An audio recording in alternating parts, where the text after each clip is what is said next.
morning viewers, jumpa lagi bersama Medi dalam channel Infolomedia. Bagaimana kabarnya hari ini? Medi doakan semuanya berjalan dengan aman dan lancar ya. Negara yang akan Medi bahas kali ini ialah negara yang berada di benua Afrika, tepatnya di kawasan Tanduk Afrika. Negara kecil dulunya bernama Somaliland Prancis, namun setelah kemerdekaannya berubah nama menjadi Djibouti. Namun sebelum kita lanjut, silahkan tekan tombol subscribe dan jangan lupa nyalakan loncengnya ya, agar tidak ketinggalan informasi yang Medi sajikan di channel ini. Mari kita lanjut. Negara Djibouti atau secara resmi bernama Republik Djibouti berada di Afrika Timur, tepatnya di Teluk Aden, yakni pintu masuk ke Laut Merah, berbatasan dengan negara Ethiopia, Somalia, dan Eritrea, serta memiliki garis pantai sepanjang 300 km di sepanjang Laut Merah dan Teluk Aden. Luas negara ini sebesar 23.200 km persegi dengan penduduk sebanyak 1.151.960 jiwa pada tahun 2024.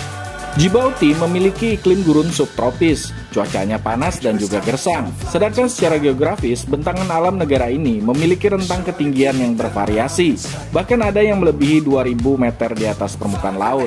Beribukotakan Djibouti yang menjadi pusat metropolitan pesisir yang terletak di bagian selatan negara ini. Kota ini merupakan salah satu kota terhangat dan juga terkering di dunia. Djibouti dihuni oleh etnis atau suku Somali 60%, Afar 35%, dan suku lainnya 5%, termasuk orang Perancis, Arab, dan juga orang Ethiopia. Mayoritas penduduk Djibouti beragama Islam, yakni 94% dari total populasi, di mana diantaranya merupakan Muslim Sunni. Bahasa resmi di Djibouti adalah bahasa Perancis dan juga bahasa Arab, sedangkan bahasa Somali dan Afar hanya menjadi bahasa pergaulan yang digunakan sehari-hari. Mengingat letak geografis Djibouti yang strategis, Djibouti saat ini menjadi tempat transit oleh para imigran dari negara-negara Afrika, seperti negara Ethiopia, Eritrea, dan juga Somalia. Pada zaman kuno, Djibouti diyakini sebagai bagian dari wilayah yang dikenal oleh orang Mesir sebagai Pun, wilayah perdagangan yang membentang dari pantai Laut Merah Sudan hingga wilayah utara Somalia termasuk juga Eritrea. Mengingat kedekatannya dengan Jazirah Arab di seberang Teluk Aden, tidaklah mengherankan kalau Djibouti diperkenalkan dengan agama Islam. Oleh sebab itulah wilayah ini sering diperintah melalui serangkaian kesultanan. Akan tetapi pada abad yang ke-19 ketika perdagangan dan persaingan antara kekuatan-kekuatan Eropa muncul menyebabkan pembagian wilayah Afrika. Inggris mengembangkan minat di Mesir dan Sudan di utara, Yaman di timur, dan Somalia di selatan.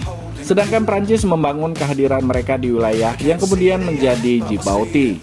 Pada tahun 1884 sampai tahun 1885, Prancis membentuk wilayah Protektorat Obok dan juga Tandiora, yang kemudian dikenal sebagai Somaliland Prancis. Prancis akhirnya memindahkan ibu kota administratif wilayah ini ke Djibouti pada tahun 1896, dan segera setelah itu memulai pembangunan jalur kereta api sempit pada tahun 1898. Setelah berakhirnya Perang Dunia Kedua, Prancis mulai mengembangkan mekanisme politik yang lebih kuat di wilayah ini. Otonomi yang lebih besar diberikan pada tahun 1957 dengan dibentuknya Majelis Teritorial dan juga Dewan Eksekutif Lokal yang memberi nasihat kepada gubernur yang ditunjuk oleh Prancis. Pada tahun 1958, penduduk Somaliland Prancis memilih untuk menjadi wilayah seberang laut Prancis dan karenanya diberikan perwakilan di Majelis Nasional Prancis. Hampir satu dekade kemudian, dalam referendum tahun 1967, negara ini sekali lagi memilih untuk tetap menjadi bagian dari Prancis dan berganti nama menjadi wilayah Afar dan Issa. 10 tahun kemudian, wilayah Afar dan Issa mendeklarasikan kemerdekaannya dari Prancis pada bulan Juni tahun 1977 setelah referendum yang diadakan pada bulan Mei tahun 1977. Negara ini pun secara resmi mengganti namanya menjadi Republik Djibouti. Selama masa kemerdekaan, Presiden Hassan Goulet Abtidon memerintah negara ini sebagai wakil dari Majelis Kemajuan Rakyat, yakni RPP. Politik multipartai baru diperkenalkan di Djibouti pada tahun 1992, akan tetapi RPP masih tetap berkuasa. Sistem pemerintahan di negara ini ialah republik semi-presidensial, di mana kepala pemerintahan Djibouti dipimpin oleh seorang presiden, dan presiden menunjuk seorang perdana menteri dalam membantu tugasnya.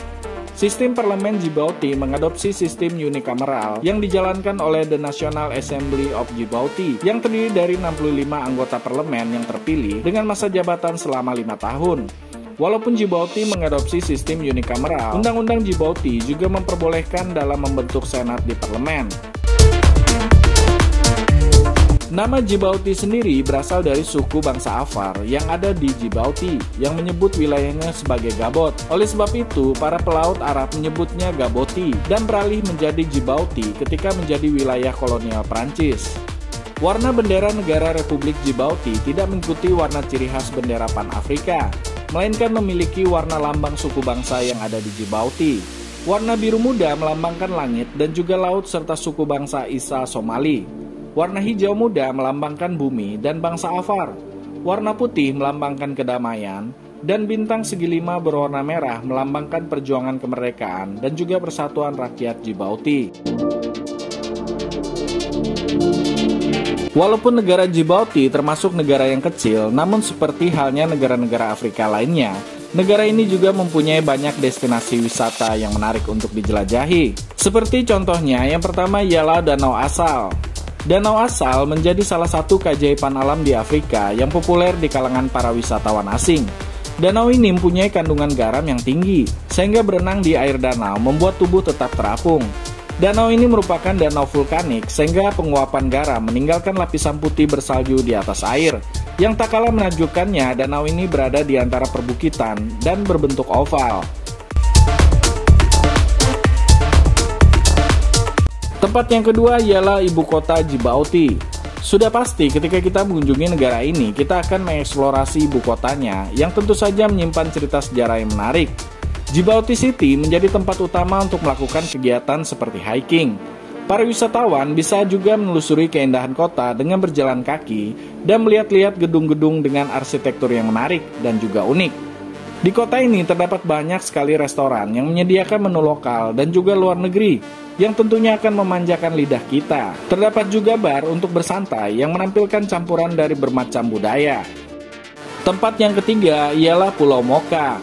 Pulau Mocha adalah pulau yang indah di Teluk Tanyiora, di lepas pantai Djibouti. Pulau ini merupakan tujuan wisata yang digemari untuk wisata sehari dan juga pencinta olahraga air, karena pantainya yang bersih, airnya yang biru jernih, dan terdapat terumbu karang yang indah. Sudah pasti wisata pantai sambil menikmati keindahan alam di Pulau Mocha jadi daya tarik Pulau Mocha.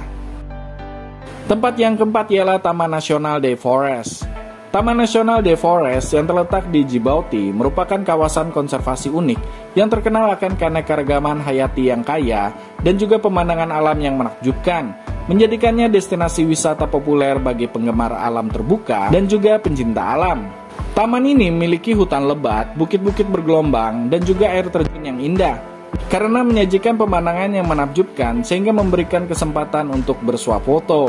Taman ini juga merupakan impian bagi para pengamat burung dengan berbagai macam spesies burung yang ada di Taman Nasional Day Forest. Oke viewers, demikianlah sedikit informasi mengenai negara Republik Djibouti yang berada di benua Afrika.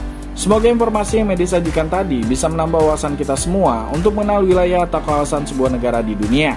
Dan jangan lupa untuk tekan tombol subscribe dan juga nyalakan loncengnya ya, agar Medi lebih semangat lagi dalam menyajikan informasi di channel ini. Sampai jumpa!